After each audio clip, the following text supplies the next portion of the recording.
So I tried this before, but we got to a certain word in the reading that I've probably ran across before but had forgotten. So I didn't really know.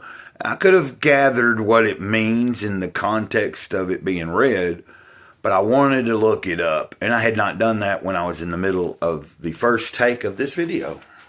So this is a second take. I rarely have to do that, but I wanted to make, when I get to this word, I wanted to be able to explain to anybody else that may not know. And it's just, I like to, that's how we learn, Like when I come across words, a lot of times if I'm not quite sure what they mean, but I think I know, I usually try to look them up, because even if I don't retain it, it helps me better understand whatever it is I'm reading, Plus, a lot of times, if I do retain it, it's a new word to add to the vocabulary. So, February 9th, we're going to do Jesus Calling. Seek my face more and more. You're really just beginning your journey of intimacy with me. It is not an easy road, but it is a delightful and privileged way. A treasure hunt.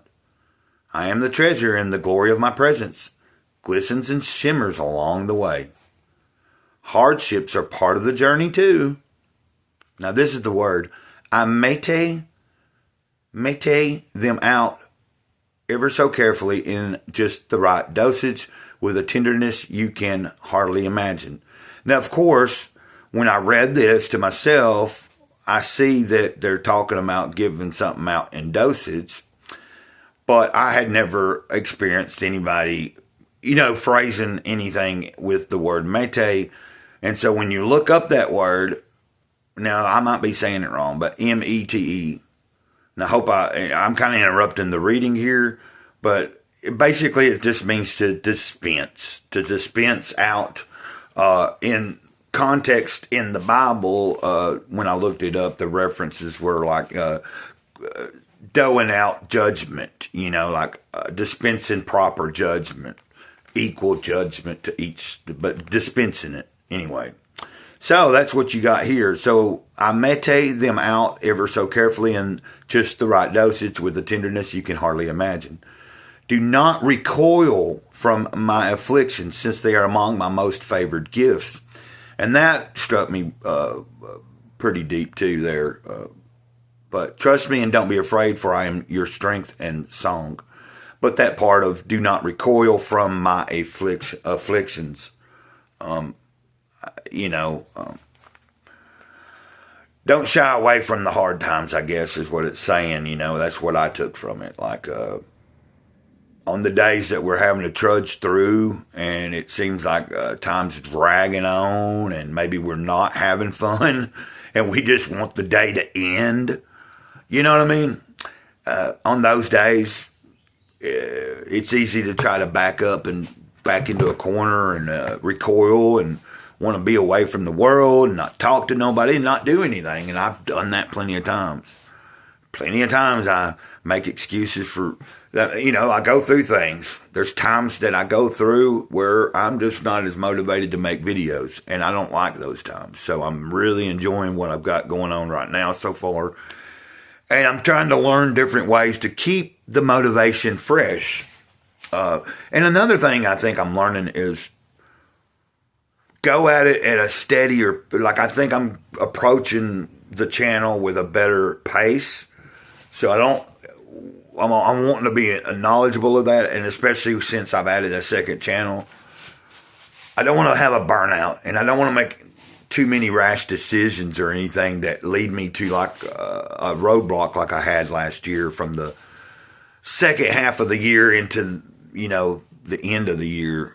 It took a while before things kind of got to where we're at today, and we've been on a pretty good roll. Other than that, right at the turn of the year, I had a little mishap, but we've got that kind of under control now. Scriptures here that on the bottom of the page, Psalm 27, verse 8 is what reference Corinthians 4, 7 through 8, and Isaiah 12, verse 2, if you're interested in looking those up. And, I mean, I'm feeling somewhat better. I was kind of just dragging this morning, and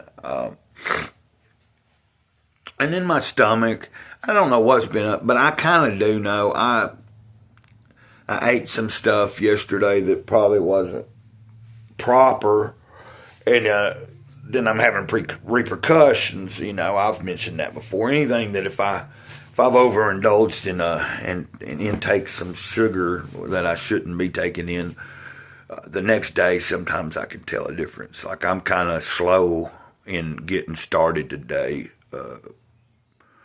But I made myself just finally, like I laid around and I kind of was able to sleep a little longer because I did keep getting up last night. And so finally I saw it was about 10 o'clock and I was like, get up, at least do a video. Now that I'm up and I'm feeling a little better just by getting active and doing this for you guys and, for myself as well, because I enjoy this time doing things and making videos for people that do like to watch and get something out of it. Had a pretty decent live stream yesterday evening. Now this afternoon, my friend Johnny Scab, I believe, has one scheduled, and I'm going to try to watch him. So if I was to go live in the afternoon, it would probably be before him or maybe after him, but I don't know how long his stream will go. Of course, if it goes on for real long, I might not be in there the whole time. But last week, I pretty much watched the entire thing, but it didn't go much over an hour. The last time I'd been in a stream of his, I watched for about an hour, and he still went on for another hour or so. So, anyway, neither here or there, and I'm just talking. But I got to get to here in a minute. After I start uploading this video, I'm going to begin doing something about cleaning up the puppies and putting them back a new cover and everything down. So that's part of my goal today here in just a few. So y'all have a good one. Until next time, Mr. Gray Cloud, Sage of the Eternal Moment. And I may go live a little earlier here in a little bit, and I might not. I don't know yet. Ditto.